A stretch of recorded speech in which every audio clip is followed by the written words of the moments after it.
This is Out Loud and Laughing. Hi, friends. Today, we are sitting down with a man who has spent years helping our community realize that the most important role you'll ever play isn't on a stage or a screen. It's yourself. He's a powerhouse in the world of transformation. You might recognize him from his work as an actor, but his true legacy is being built through life coaching by Feltus, where he helps LGBTQ plus individuals strip away the performance of daily life to find their authentic truth. He's a coach, a facilitator of the breakthrough, and quite literally the man you call when you're ready to stop auditioning for your own life and start living it. Eric Feltus, welcome to the show. Can we just end now? Can that be it? Can you send that to me? That was the best introduction of my life I've ever heard. Who wrote that? Listen, John and I, we actually love guests that come on, and it's very important that we fluff you guys up. Oh my God, that was amazing. The two things we're known for so far have been, three things actually. I will say our intros. We're really considerate about our questioning, or at least we hope so. And then this or that is just so much fun. So we're going to put you through the rigmarole Oh my gosh, today. I am having so much fun. I'm so honored to be here, and I'm so appreciated you guys reaching out. So thank you. Thanks for letting me be on the show. It's our pleasure. And before we jump into it, we would love if you would give our chosen family, that's how we refer to our audience here at Out Loud and Laughing, if you can give them an overview of what you're working on with the life coaching by Feltus, because we want to start there and then we'll sort of proliferate and break out from there. I'd love that. And you can interrupt anytime. I love to talk about my men and the work that we do. So if you have questions or you want to slow me down, just let me know. But yeah, so basically, the program is everything we do at Life Coaching by Feltus is based on my own experience. That's the driving force. So I grew up Catholic and evangelical. I learned to hate being gay. And I say learned because it is a learned trait. Hate is learned. And I was engaged to a woman when I was 25. I stacked a bunch of beliefs on top of one another that ended up being my short-term demise. And by that, what I mean is I believed that God was perfect. God would answer my prayers. Homosexuality is a sin. Sins lead you to eternal damnation, and the stakes could not be higher. There couldn't be something scarier than eternal torment. And so I would pray often. I would give God an ultimatum. God, either make me straight or take away my life. There's a verse in the Bible where God's in the Bible it says, "Be transformed by the renewal of your mind." And so I genuinely thought that God would transform me and make me straight. And so I thought if I tried, if I prayed, if I married a woman, if I had kids, if I fit the role in the mold, then I would be good, then I would be accepted, then I would be masculine enough, then I would be straight. In other words, I developed a very conditional form of love, if this, then that. Obviously, if we're here, I'm seeing a lot of like bobbleheads, I'm seeing nodding. Like we all either have felt that or we've known people who have felt that way, right? Came out when I was 25. Fast forward to today, I'm happily married to a man. I would not be straight if I could. And so I recognize, whether you're Christian or not, that God did transform my mind or universe or love, whatever you want to call it. My mind was transformed. Thank God I was not made straight, but I was transformed into a place of self-love, which is an act of Christianity in and of itself, to love yourself. So I never want another man to feel as if being dead is a better solution than being gay. Being gay is one of the best gifts that I have ever been given, and my driving force in life is to help all gay men to feel the same way. Through that, we have a 10-week program with that transformation in mind that helps you to make friends and build community. Because I'll tell you guys one thing a lot of men tell me is, it's not the church that burned me, it's the gay community. To which I say, yes, two things can be true at once. We are a community of hurt people, and hurt people, right? And I'm not making an excuse. That's not an excuse. It's a symptom of our trauma. So let's change it. Instead of being victims of our own circumstances, let's change it. Let's create an environment in which we love ourselves, love the world around us, and are there to help and support one another beyond the superficial, either on one end, you're going to hell, or the other end, let's skip everything and just fuck. Not saying there's anything wrong with that either, but you see what I'm saying? Like, there's so much more to us. There's so much depth. There's so much connection that we crave.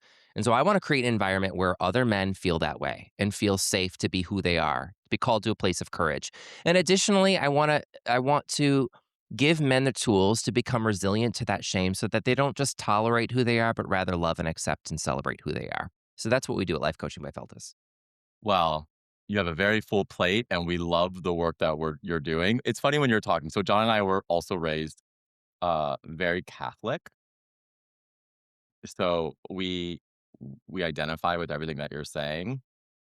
And so it was actually interesting. I don't know if you know Jamel. She was on The Good Life or The Good Yeah. Place. Anyway, she Mhm. said something really interesting that I really like. I had to look Yes. it up while you were talking. She argued that homosexuality is not a choice, and anyone believes otherwise made the decision to stay straight.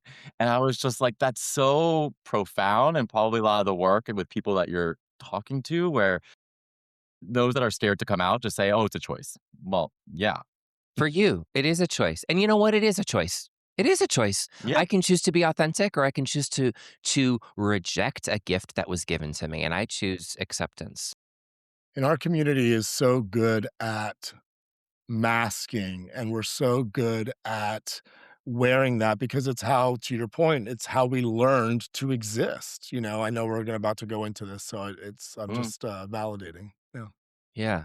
That's why, I just want to say, speaking of validation, I want to say I'm so happy to be here. I really mean that. I was getting emotional talking about this because I feel seen.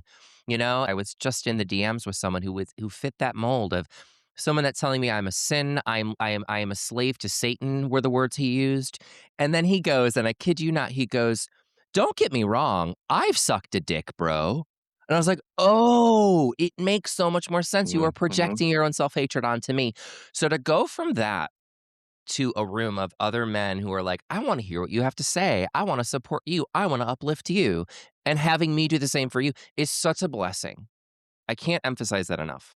It's so true, and I think John also started talking a little about the masking thing because you talk a little bit about unmasking. Actually, you talk a lot about it, and so for so many queer people we spend our youth acting to just survive, right? We're acting straight, we're acting masked, especially being raised Catholic. Like, when did you realize that actually your background in acting was actually the perfect preparation for helping people tear down those walls?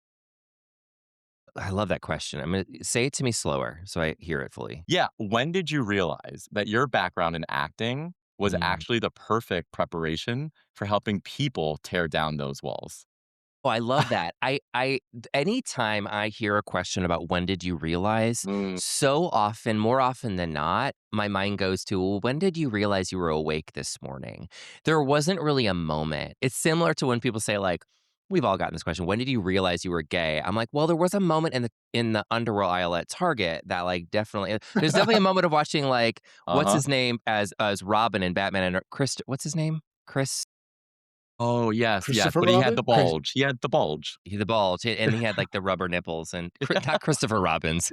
Christopher Right, Robin. I'm like, did I miss That's a this Winnie the Pooh episode? yeah, no, that's a different porn, John. Robin from Batman and Robin. Anyway, my sexual awakenings. But, okay, back to your question. So I don't think there was a moment, but I appreciate the question because so much of the work we do as a coach, as a teacher, as an actor is focusing on what's not said.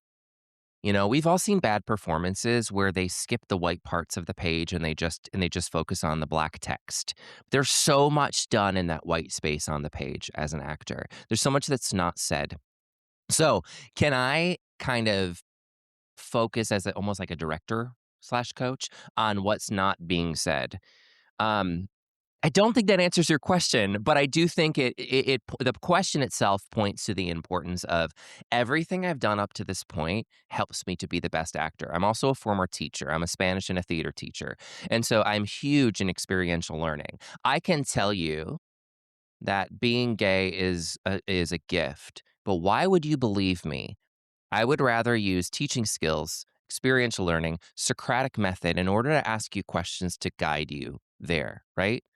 Um, Same with acting. I'm not going to give you a line rating and tell you how to say the line. But if I help you understand the backstory, you're going to get there yourself. That is permanent, transformational, lifelong change. That's not driven by fear or force. So I think whether it's acting or coaching or teaching, there needs to be a safe way for us to create. And I tell my clients, I'm not going to tell you what to believe. Y'all, I can't tell you how many times people come to me and they're like, I am afraid that homosexuality is wrong and also the way I'm living is not sustainable. I need help. But they're afraid to get my help because they think I'm going to brainwash them into believing that homosexuality is okay. And I tell them, if you leave here with a firmer belief that being gay is a sin, I'm not here to tell you that's wrong. I'm going to get out of your own way of your own healing. But let's ask questions instead of, is it true? Let's say, is it helpful? Is it uplifting? Does it make you feel good? Right? And to your point, back to your question, all of this is true for acting as well. Let's be creative and create a space where we can kind of discover versus tell people what to think. And I think it's really important in this creation sort of concept, right? If our viewers or listeners right now aren't in a creative space, although I think all humans are creative, we have to understand that there's a quintessential part to creation, and that's critique. And it doesn't always have to be met with defense. And, when I was doing some research, I love how you focus on this idea of the inner critic, right? Because outside of getting outside critics, we could also be our worst inner critic, right? We all have that voice in our head that feels like a harsh casting director telling us that we're like not enough. I'm wondering, how do you help your clients start to give that voice some space, right? Instead of just either ignoring it or Yeah. how to get them to stop trying to please it, right? Because I think a lot of times we just try to please it and we dishonor ourselves. So, how do Mm. you have them sort of start trusting that internal compass instead? John, it's a beautiful question because what you're pointing out is the danger of toxic positivity. Don't worry, be happy. Ignore the voice. Just be gay. Just sleep with someone. Just have a drink. Just do these. Just numb out and be gay. Or the opposite. Just pray about it. Right? Like it goes both ways. And isn't it funny that we use those tools from our trauma in our own queer community? It's not helpful. So there's two words: compassionate curiosity. Curiosity is the antidote to judgment. So ask yourself curious questions. So the first step John, you're pointing this out, the acknowledgement. Acknowledgement is 80% of the work. And so some tangible tools, there's the brain dump. Every morning I invite, because I can't force them, I invite my clients to journal for 5 minutes every single morning. So imagine there's this cup in your head and it just gets filled with sludge. Every day you got to dump it out. And oftentimes it's the same sludge every day. In fact, over 80% of your fear is the same fear you felt yesterday. So for us, it could be, I'll never find a partner. I'll never get the job of my dreams. Being gay is wrong. Don't ignore it. That voice is there for a reason. Acknowledgement is 80% of the work. So that's the first step. Second step, curious questions. We focus so much, and I said this already, but I'll say it again, on, is it true? Is it true that being gay is wrong? Let me look in my Bible. Let me find these 6 clobber passages and see, it says right here, a man shall not lie with another man. You and I can go back and forth on that. But if all we do is get stuck in the weeds of translation, of words, of text, then what we're doing is avoiding the deep seated fear of why we're asking the questions in the first place. Let's dig deep into that fear. Why? Where did I adopt this belief? As one of my clients, Derek, always says, and I love this, whose voice is that? Where did I adopt the belief that this is wrong? Because I wasn't born believing that, right? How do I treat myself? Instead of if it's true or not, is it helpful? How do I treat myself when I buy into the belief that I'm going to spend eternity in hell? Who would I be if I never adopted that belief? Did that belief give me any benefits? And the answer is yes, by the way. This is the shocker. Everyone says, oh, no, no benefits. Here's the deal. If you didn't believe it, if there were no benefits, you wouldn't be holding on to it.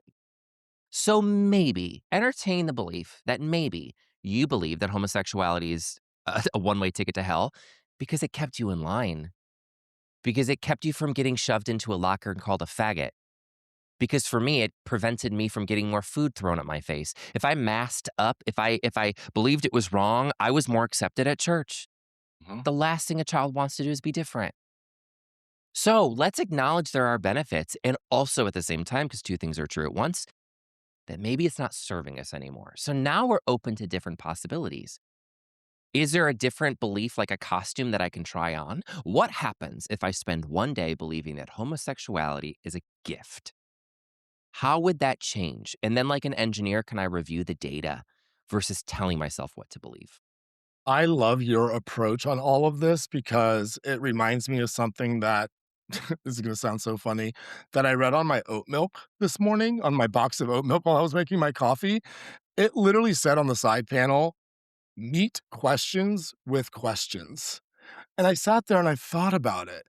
And, you started to talk about like putting words and meaning and that we could like sort of unpack things until the cows come home because that's what happens as humans. We put words together, we're storytellers naturally, and then we try to make sense of things because we are curious seekers. But instead of like trying to find answers, there's some magic and something that I feel like our community hasn't had the ability to do only because we've been told who to be. But instead of like trying to find the answer, let's go out and find more questions, right? John, I think that you are describing so beautifully faith. Mm, And I think that faith is not owned by Christians. It's not even a religious term. Faith is as James Tellerico, and I just did listen to an interview with him. He talked about faith being trust, right? Faith, I think, so often in Christian terms is misconstrued to mean certainty, right? We often hear like, "I believe in God. I'm a man of faith," and if you question, you're a sinner, right? As opposed to sitting in the discomfort of the unknown. John, is it not uncomfortable to ask questions and to say, you know what? I could be wrong. That's uncomfortable. But it leads to more discovery, to more questions, to your point. Beautifully said. I love it. And I think I want to dive into a little bit about your coaching too, because the one thing that comes up often in your coaching is the idea of the breakthrough. So with all this work, there's this whole theme around the breakthrough. And so I just want to understand, like, are there specific moments or times in this journey when you're coaching someone when you see your client's light bulb finally go off and realize that they may no longer be bound by that past trauma that we were all Y- raised with?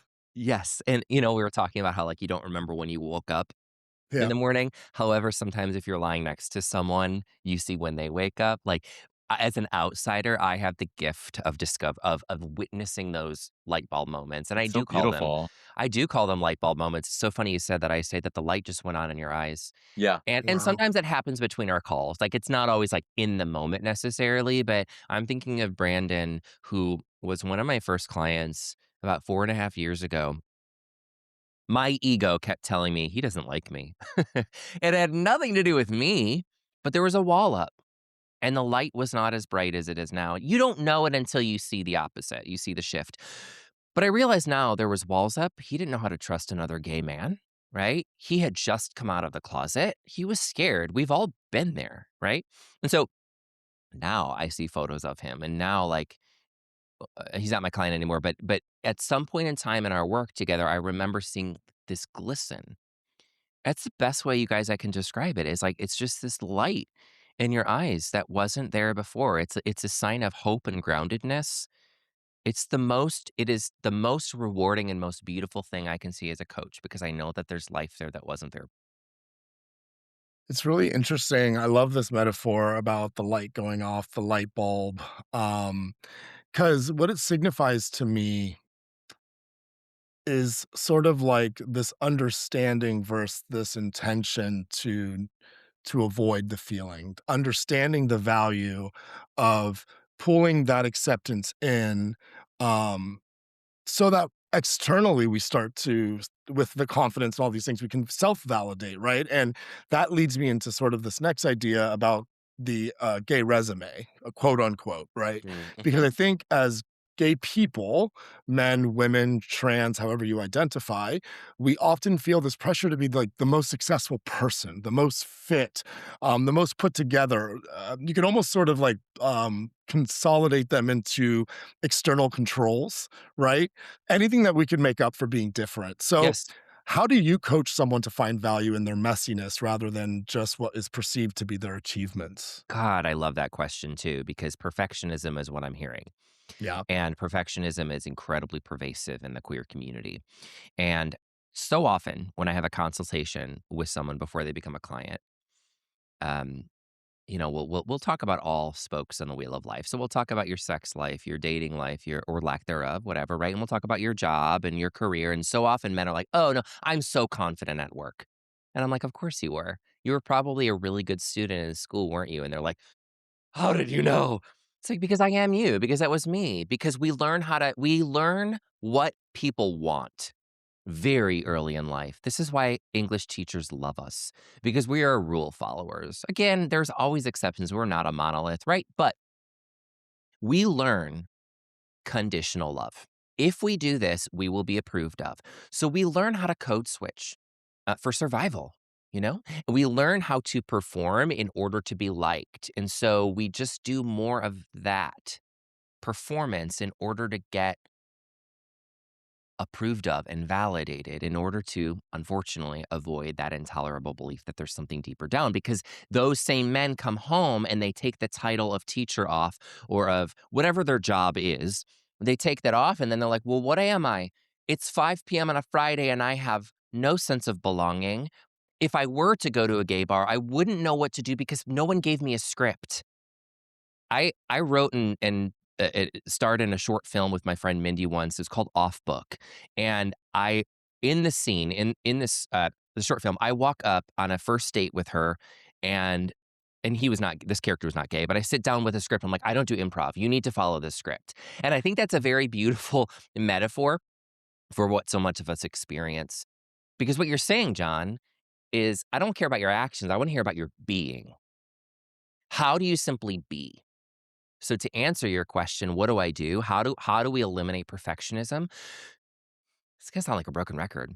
Acknowledge it, first and foremost. Acknowledge what your behaviors are. Acknowledge that there's a shift from when you're at work to when you're not at work. Ask yourself why that might be. Do a brain dump. Get your censor out of the way and just write down why that is. Well, because I can't be myself because of this, because I'm bad, because I'm unworthy, because I'm not enough. Now we have the seed of shame. Shame will say that you're not enough, that you're too much, or that you're unworthy of X, Y, and Z. You're too masculine. You're not thin enough. You're not white enough, whatever it is, right? And so we acknowledge what that is. That's first and foremost. And then you allow yourself to feel it. I don't like using the word therapy since I'm not a therapist, but for lack of a better word, exposure therapy. Or in coaching terms, we'll call it comfort crushing challenges. Put yourself out there. What happens if you go to a bar and you don't do your hair? Because before you thought that would be the end of the world, right? Mhm. Now go home and see how did it feel, right? There's beauty in the messiness, but when we numb the pain, we numb the joy. So when we're numbing this pain of I'm not worthy, I'm not good, so I'm not even going to feel it, then you're capping your joy off. Then the light is turned off. The people who you see with the light on in their eyes have had the darkest days because they've allowed themselves to feel as opposed to avoid. So to answer your question, John, feel it. That's it. I was just gonna say, on my healing journey, a lot of times Brian and I reach out to our chosen family often, and we ask them sort of, how they're receiving a lot of our conversations. And I just, as of recently as yesterday, was reached out to by a listener, and they were kind of like, "John, you just always seem, you and Brian always seem to know what to say." And I'm like, "Because we've been through it. It seems like you have been too." And I just wanted to wrap up this sort of segment, if you will, with something that has helped me and that I would like to share with everybody is as much as my intrusive thoughts and sort of my inner critic and all of these things can make me feel bad, I remind myself that I have now amassed the tools and the understanding to allow myself to feel good. It comes with Mm. grace. It's not easy. I'm allowing myself the bad days, but I just remind myself that if I'm allowed to also make myself feel bad, and in those moments I could really like look and take accountability for the things that I want to change, I also have the ability to make myself feel good. And that has helped me significantly in my confidence, in my self-validation, the way that I show up for others, for Brian, for myself, for you Yeah. today. So I wanted to share that with everybody because I think it's an important reminder. We have that control at least. John, I think you're also describing the difference between guilt and shame. Mm. Guilt is a guidepost for morality, right? So like if I cut someone off and flip them off on the side of the road or something like that, and I feel like, ooh, that wasn't a really good moment. In my opinion, that's an okay voice, right? Like, Yes. you Yeah. know what? Like, you can be better, Eric. If you feel bad for that, that's okay to feel bad. It's an alarm going off like, hey, you can be better, right? That is not the same as if I did that same thing and said, Eric, you're a piece of shit. You're a terrible person, right? Guilt, guilt says I did a bad thing. I'm going to course correct. Shame says I am a bad thing. There's no hope for me. So, John, yeah, listen to that voice, but it's what you do with the voice. If you recognize that it, again, not if it's true, is it helpful? Does that help me to be a better person on the road? 100%. I'm going to hold myself accountable for my assholery. However, that doesn't make me an asshole. There's a difference. I love all of this, Eric. We have so much more to talk about around this stuff, so we will definitely be having you back. But before we end this episode, we have to do our lightning round. We have to do this or that, the breakthrough edition. I saw some content that you posted recently around fact or opinion. So we are getting all the facts today around Eric. No overthinking, no coaching yourself. Do the answers. First thing that hits your spirit. Are you ready?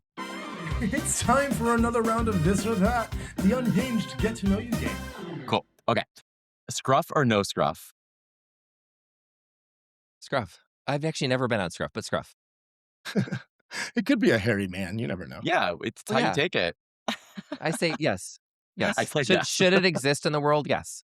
I'm not overthinking it. No, exactly. That's exactly right. Don't let that inner critic win. Deep meditative state or high energy dance floor? Where are you at? Deep meditative state, 100%. Okay, It's are we Friday at 9:30 in the morning, at least where I'm at, with a cup of coffee. I'm about to do my breath work as soon as we're done. with coffee breath? All Yeah, in. exactly. Are we taking a shower or a bath? Shower. Okay. Efficiency. I like it. Efficiency, and he knows what he likes, so this should be easy. Group coaching or one-on-one? Group. Can I say why? Sure. Oh, yeah, are we allowed to explain, or are we just Oh my just God, let it? please. Okay, Yes, you we know love me. I don't know if you guys know this, but I talk sometimes. And I like to John said group coaching, not group or one-on-one. So just take it as you want. I heard coaching. I heard coaching. Yeah. Just kidding. So, I'm not. But yes and yes. Right? Two things can be true at once. So There can be So- and outcomes. my 10-week program includes one-on-one and group. Two things are good at the same time. But I'll Yeah. tell you why group. Shame tells you are alone. It tells you that no one else is like you out there. And I think it's easy for people to see me because of my title and think, well, of course you've gone through this. Not because I'm special, because I have a title. That's it. But when we're in a group and you see that other people are like you and you're on a group call and you're explaining something that requires courage in order for you to explain it, and you see people like bobbleheads nodding, you go, oh, I'm not alone anymore. Community is a huge antidote to shame and helps you implement a sense of belonging, to recognize that you're not alone. Fitting in tells you perfectionism is the way to go. People pleasing is the way to go. Fitting in says you are not good as you are, so perform in order to be accepted. Belonging is I am good as and because of who I am, and those who value my values are gravitating towards me. So 100% group. Love it. Love it. Some good defense. We like that. Are you now I'm like switching gears completely. Are you a butt guy or a chest guy? Chest. I've always been. I'm getting to, but you can't see it. But I'm getting to the point where I'm like, I feel a little bounce, and I like that. Oh, So chest for me and for those I'm with. love I a love that. bounce. Love that for you. Are you a lights on kind of guy or lights off? Lights off. I And like also, that. I know you didn't ask, but overhead lighting is the devil. It just is. I don't know if this is a biological thing with gay men. Let's talk about gay science. I don't know, but like, it makes me feel like I'm in danger. Yeah. All about lighting. Lighting or no overhead lighting, period. That's it. I love it. John, we've done gay math. We haven't done gay science. And we haven't done gay lighting. I think an Right. episode deserves an entire episode on gay I think lighting. you're 100% right. Do you prefer a six-pack or a dad bod? A six-pack. Same. I'm ashamed to say that, but it's You true. don't have to be. Yeah. No shame No. here. No shame. Idealism's allowed.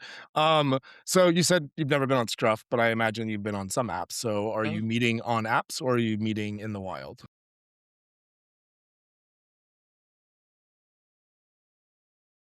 Currently in the wild, I would say. Being married, spending my time both in Atlanta and in Houston with my husband is a much different experience than being single, but I am very pro app, very pro Grinder. I've been on Grinder. I'm a fan of it. Oh, I thank you for can the be a fan of it. as much as you can be a fan of someone and not somebody else, I feel like the grid is just at your own, discretion, I Well, guess. right, like I would say geniuses, I'm giving them too much credit, but like people that are a little smarter than me have developed ways to keep us addicted to our phone. So just out there, I just Mhm. want to be say this. If you feel any sort of shame or even guilt for not knowing how to put your phone down, whether it's because of Scruff or Sniffies or Grinder or social media, anything, y- that's not your fault. Not an excuse, It's but like by it's design. It's designed by to keep you design. hooked to it. I I know Yes. was for me, if I open an app, it is open the rest of the day. So sometimes I try to create challenges of like, I will not open Instagram until after I do my journaling or something. Like try to create some sort of pattern interrupt. It's helpful. You just said it there for anybody who's interested, there's a whole book on how this works. There's a whole book called Hooked, and it talks about the dopamine sort of, drips and pattern behavior coaching that happens through these applications, and I think y'all should check it out. It's fascinating. Eric, I just have to say that this has been such a gift. Your time, your words, your beliefs, your learnings, and we appreciate you sharing them with us. We have to give you some space though, and we want to know where everyone can go book a session or join the breakthrough and follow your journey. Where is that happening? Can you give us some of your socials and info? I would love to. And again, thank you so much for creating this space and for creating this invitation to be a part of your chosen family. So Instagram, Eric Feltus, EricFeltes, TikTok, Eric.Feltus, YouTube, Life Coaching by Feltus. But if you are listening to this and you're like, wow, so much of that resonates with me. I've experienced so much of that. Let this be your sign to see if you qualify for our 10-week program.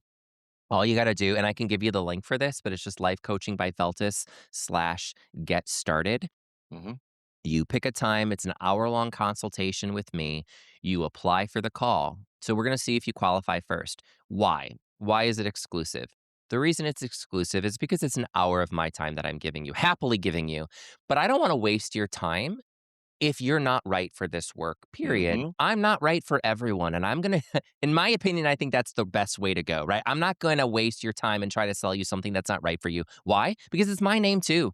If Yeah. I'm not confident I can help you, I will not waste your time, right? So fill out those questions. There's a couple questions, for example. Where are you now? Where do you want to be? Right? Have you struggled with shame? Are you a gay man that's been burned by religion in any way, shape, or form, even if it was 50 years ago? By the way, y'all, I work with 20-year-olds and I work with 80-year-olds. I had a Yeah. client who was 83 who said, Eric, I want to keep working with you because I have Alzheimer's and I want to continue to be a part of my community until I can't be anymore. So it is never too early and it is never too late to feel like, you know what? Maybe there is hope. Maybe I am worthy of love and belonging. Maybe there's something else out there for me. So fill out that application. What we're gonna do is we're gonna have an hour-long call on Zoom. We're gonna dig deeper into where you are now. We're gonna talk about where you wanna be. I will answer any questions you have about me, the program, the community, what we do, what we can do for you. And if we both think the 10-week program is right for you, hell yes, I'll invite you to join. We'll go from there. Granted, if it's not right for you, if you decide not to, that's okay too. I have an email list. I have a YouTube. I have other ways of communicating with me. So thanks for asking. Yes. Eric, thank you for being newly part of our chosen family. And thank you for everything that you're doing for our community. That's super important. Chosen fam, we also love you. Stay authentic, and we'll all chat soon. Bye, guys. This was Out Loud and Laughing. We're available everywhere you get your podcasts: Spotify, Apple, YouTube, iHeart, or wherever.